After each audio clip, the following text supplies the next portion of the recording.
The వో of God. ఈ video చివరి వరకు చూడండి. దేవుని ఆశీర్వాదాలు పొందండి. దేవుని నామములో మీకు నా హృదయపూర్వక వందనములు. మిమ్మల్ని మీ కుటుంబమును దేవుడు బహుగా ఆశీర్వదించునుగాక.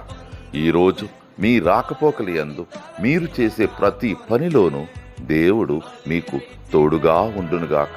మీరు ఊహించిన అద్భుతాలు, ఆశ్చర్యకార్యాలు ఈరోజు మీ దేవుడు మీ జీవితంలో చేయునుగాక.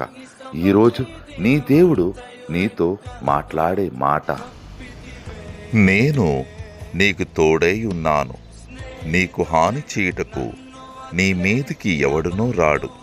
అపోస్తుల కార్యములు 18వ అధ్యాయం 10వ వచనం. I am with you and no one will attack and harm you. Acts chapter 18 verses 10. పగలంతా మేఘ స్తంభమై, రాత్రంతా అగ్ని స్తంభమై, దినమంతయు రెక్కలతో కప్పితివే.